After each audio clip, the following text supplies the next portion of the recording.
முகம் என்ற பழந்தமிழ் வார்த்தைக்கு மறைத்து வைத்திருக்கும் முகம் என்பது பொருள். மனிதர்கள் மறைத்து வைத்திருக்கும் கோர முகங்கள் சில சமயங்களில் வெளிவரும் போது எந்தவிதமான வினோதங்கள் அசம்பாவிதங்கள் நிகழ்கிறது என்பதை அதோ முகம் புதிய கோணத்தில் திரைப்படமாக வடிவமைத்துள்ளனர். ஊட்டி, குன்னூர் மற்றும் அதை சுற்றிய பகுதிகளில் கதைக்களம் அமைத்து படப்பிடிப்பு நடத்தியுள்ளனர்.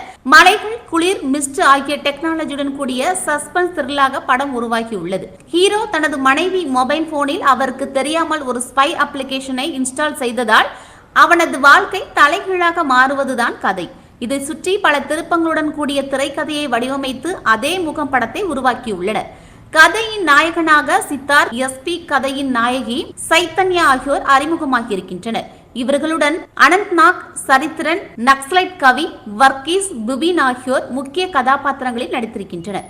இவர்களுடன் வித்தியாசமான தோற்றத்தில் நடிகர் அருண் பாண்டியன் நடித்திருக்கிறார்.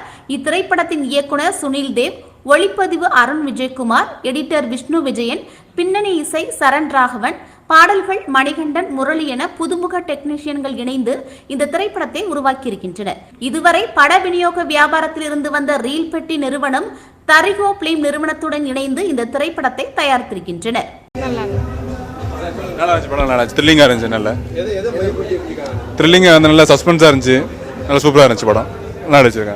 படம் ரொம்ப நல்லா இருந்தது. சித்தார்த் ஆக்டரோட ஆக்டிங் நல்லா இருந்தது. ரொம்ப சஸ்பென்ஸாக இருந்தது. அது ரொம்ப என்ஜாய் பண்ண எல்லாரும். ஸோ செகண்ட் பார்ட் வந்தால் இன்னும் நல்லாயிருக்கும். Thank you so much. மூவி நல்ல ஸ்டோரி லைனு ரொம்ப த்ரில்லிங்காக இருந்தது. டைம் போனதே தெரியல. சித்தார்த்தோட ஆக்டிங் சூப்பராக இருக்குது. ரீல் பெட்டி ப்ரொடக்ஷன்ஸ் ரொம்ப நல்லா பண்ணியிருக்காங்க. பெண்கள் எப்போவுமே சுதந்திரமாகவே இருக்கலாம் சொல்லியிருக்காங்க. அவங்க மேலே எந்த ஒரு பழி பாவம் எல்லாம் போடாமல் நினச்ச மாதிரி எல்லாரும் ஒரு மாதிரி ஒரு ஆங்கிளில் நினச்சிட்டு வந்திருப்பாங்க. பட் இது லேடிஸ்க்கு ரொம்ப சப்போர்ட்டிவாக இருக்கிற மூவி தான். ஃபஸ்ட்டு நம்ம ஊர் பையன் ரொம்ப நல்லா பண்ணியிருக்காரு. அண்டு பயங்கர த்ரில்லிங் படம். நிறைய விஷயங்கள் ஏமாறாமல் இருக்கணும், அது ஒன்று. நமக்கு நிறைய சேஃப்டி முக்கியம். நிறைய இப்போ எப்படி சொல்கிறது, நிறைய விஷயங்கள் நம்ம ஃபோன் மூலமாகவும் நிறைய விஷயங்கள் நம்ம தெரியாமல் நிறைய பேர் நம்மளை பின்னாடி தொடர்றாங்க. நம்ம அதை சேஃபாக இருக்கணுங்கிறது நம்ம இதில் கற்றுக்கலாம். ஓகே, ரொம்ப நல்லா இருந்துச்சு சார். நிறைய இடங்கள்ல ட்விஸ்ட் எதிர்பார்க்கல, ரொம்ப நல்லா இருந்துச்சு. கேஷுவலாக போகிற மாதிரி இருந்தாலும் அங்கங்கே ஒரு சின்ன சின்ன ட்விஸ்ட் எதிர்பார்க்காத சீன்ஸாக இருந்துச்சு. ஃபைனல் கிளைமேக்ஸ் ரொம்ப நல்லா இருந்துச்சு. ரொம்ப படம் பிடிச்சிருந்தது. ஹீரோ நல்லா பண்ணியிருந்தாப்புல, நல்லா இருந்தது.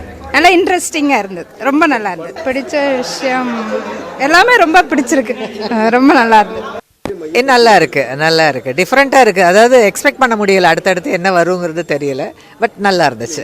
இது ரொம்ப அந்த ரத்தங்கத்தெல்லாம் இல்லாமல் இருக்கிறது நல்லா இருக்குது நிஜமாவே. ஏன்னா ரொம்ப எல்லா படங்களும் இப்போ அப்படி வருது இல்லையா, அதை கம்பேர் பண்ணும்போது இது ரொம்ப நல்லா இருக்கு. இல்லை, நிறைய துரோகங்கள் நடக்குது இல்லையா உலகத்தில், அதை நல்லா காமிச்சிருக்கிறாங்க. அதுதான் பார்க்கலாம். மியூசிக், பேக்ரவுண்ட் மியூசிக் நல்லா இருந்துச்சு, சூப்பராக இருந்துச்சு. ஆக்டிங்கும் பெஸ்ட். ரிட்டர்ன் பார்க்கலாம். படம் ரொம்ப நல்லா இருந்துச்சு. சாங்ஸ் எல்லாம் நல்லா இருந்துச்சு. ஸோ லாஸ்ட்டு அந்த கம்மிங் பேக்னு முடிச்சிருக்காங்க. மேபி நெக்ஸ்ட் பார்ட் வருமா என்னன்னு தெரியல. ஸோ பார்ப்போம். ஆமாம், சஸ்பென்ஸாக அது எல்லாமே முடிஞ்சிருக்கு. ஸோ செகண்ட் பார்ட் இருந்துச்சுன்னா நல்லா தான் இருக்கும். நெக்ஸ்ட்டு என்ன அது வருது அப்படின்னு நம்ம தெரிஞ்சுக்கிறதுக்கு கொஞ்சம் எக்ஸைட்டிங்காக இருக்குது. அவங்களுக்கே தெரியாமல் அவங்களுக்கு துரோகம் பண்ணுறாங்க. அது தெரியாமல் அவங்க இது பண்ணிகிட்டு இருக்காங்கல்ல. ஸோ அது படமாக இருக்கும் போது நமக்கு ஈஸியாக இருக்குது. அது ரியல் லைஃப்பில் இருக்கும் போது நமக்கு அது ரொம்பவே கஷ்டமாக இருக்கும். ஸோ அது ஒன்று. ரொம்ப நல்லா நடிச்சிருக்காங்க. ரெண்டு பேருமே ரொம்ப நல்லா பண்ணியிருக்காங்க. பட்ஜெட் வைஸ் இல்லை, நல்லா தான் இருக்குது. அப்படி அந்த படத்தோட கான்செப்ட் மட்டும்தான் நம்ம பார்க்கணுமே தவிர பட்ஜெட் வைஸ் அது தேவையில்லைன்னு நினைக்கிறேன். நல்லா இருக்கு. இப்போ அவங்க மம்மி டாடி இல்லை சின்ன பிள்ளையிலேயே. ஸோ அவங்க என்னன்னே தெரியாமல் ஒருத்தவங்களை டிபெண்ட் பண்ணி வளர்ந்துருக்காங்க. ஸோ அவங்களோட ப்ராப்பர்ட்டிக்காக நம்மளை சூழ்ந்து நமக்கு என்ன நடக்குதுன்னே தெரியாமல் ஒருத்தவங்க வாழ்கிறவங்களும் இருக்காங்க. ஸோ அதுதான் அந்த மாதிரி பிடிச்சிருக்கு. ஆமாம். நம்ம இன்றைக்கி இருக்கக்கூடிய ஆப் ஹைடன் ஆப் இந்த மாதிரி விஷயங்கள் வந்து எந்த அளவுக்கு வந்து நன்மை பயக்குது, அதே நேரத்தில் எந்த அளவுக்கு தீமை பயக்குது, அது ரெண்டையுமே வந்து காமிச்சு கொடுத்துருக்காங்க. படம் வந்து உண்மையிலே வந்து பயங்கர திருப்பு முனைகளாக இருக்கக்கூடிய விஷயமா தான் இருந்துச்சு.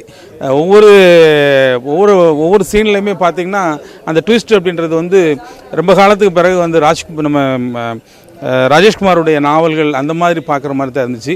அண்ட் கேமரா வந்து பார்த்திங்கன்னா எக்ஸலண்ட் கேமரா. ஊட்டி ஏரியாவில் ஃபுல்லாக ஷூட் பண்ணியிருக்காங்க. எக்ஸலண்ட்டாக இருந்தது. எந்த இடத்துலையுமே வந்து ஒரு பிசுறு தட்டாமல் இருந்தது. அண்ட் மோரோவர் பார்த்திங்க அப்படின்னா ஹீரோவோட ஆக்ஷன்ஸ் வந்து எந்த இடத்துலையுமே வந்து முகம் சுளிக்கிற மாதிரியோ இல்லை வந்து அவர் புதுமுகம் அப்படின்ற மாதிரி கண்டிப்பாக கிடையாது. ஒரு கைதேர்ந்த நடிகர் கூடான எல்லா அம்சமுமே இருக்குது. ஹீரோவை பொறுத்த வரைக்கும் எக்ஸலண்ட்டான ஒரு பார்ட்டில் தான் ரோல் பண்ணியிருக்காரு. கதை வந்து எக்ஸலண்ட்டாக இருக்குது. ப்ராப்ளி செகண்ட் பார்ட் வந்ததுன்னா அதையும் பார்க்க ரெடியாக இருக்கும். ஃபென்டாஸ்டிக் மூவி, எல்லாரும் பார்க்கலாம். Thanks a lot. நான் என்ன எதிர்பார்ப்பேன், என் பையன் எப்படி நடிக்கான்னு ஆன் ஸ்க்ரீன் பார்த்தா தானே தெரியும். டெய்லி பார்க்கறதுக்கும் ஆன் ஸ்க்ரீன் பார்க்கறதுக்கு எப்படி இருப்பேன்னு தெரியுதுக்கு. செம கதை, super story, very beautiful story. Twist and turns and twist and சேருக்கு எட்ஜில் வந்தாச்சு. இவனை பார்க்கும்போது ரொம்ப பாவமாக இருந்துச்சு. அவனுக்கு ஃபைட் சீனில் அடிபட்டுச்சு, அதெல்லாம் ரொம்ப கஷ்டமாக தான் இருக்கும் as a mother. But is done very good, excellent. எல்லாமே ஆக்சுவலி பார்த்தா ரொம்ப கம்மி பாத்திரம், வெரி லிமிட்டட் காஸ்ட்டு தான். பட் அது எல்லாருமே அவங்க காஸ்ட் பியூட்டிஃபுல்லி டன். நம்மளுக்கு வந்து எங்கள் கூட இவ்வளோ பேர் ஆஸ் அ ஆடியன்ஸ் உட்காரும்போது பார்த்தீங்கன்னா யாருக்கும் நெக்ஸ்ட்டு என்ன ஆகும்னு தெரியல. ஸோ அந்த கடைசியில் வந்து ஆஃப்டர் இன்டர்வல் ரொம்ப ட்விஸ்ட் அண்ட் டர்ன்ஸில் இப்போ ஒரு லேடி தானே ஏமாத்துறா, படத்தில் பார்த்தீங்கன்னா ஒரு ஒய்ஃப் தானே ஏமாத்துறா. ஸோ எல்லாருக்கும் ஒரு மாதிரி ஆச்சரியமாக தானே இருக்கும். இது நார்மலி பொதுவாக நீங்கள் பார்த்தீங்கன்னா சொசைட்டியில் பார்த்தீங்கன்னா ஏமாறாத ஆட்கள் வந்து லேடிஸ் தான் இருப்பாங்க மேக்ஸிமம். பட் இதில் ஒரு வித்தியாசமான ஒரு கதை, அப்சல்யூட்லி வித்தியாசமான ஒரு கதை. என்ன அட்வைஸ் கொடுக்கணும், இப்போ அவன் க்ரோன் அப் மேன், இண்டஸ்ட்ரியிலே அண்ணா கூட 10 வருஷத்துக்கு மேலே பின்னால் பிஹைண்ட் த ஸ்க்ரீன் ஒர்க் பண்ணியிருக்கான். இந்த காலத்தில் பார்த்திங்கன்னா எல்லாமே நம்மளுக்கு வந்து படம் பார்க்கும்போது பப்ளிக் வந்து வரும்போது பாதி நேரத்தில் நமக்கு ஒரே ஸ்டோரியாக தான் தெரியும். இந்த மாதிரி வித்தியாசமான ஒரு ஸ்டோரி, டெஃபினெட்லி வித்தியாசமான ஒரு ஸ்டோரியில் அவன் பண்ணணும்னு ஆசைப்படுவேன்.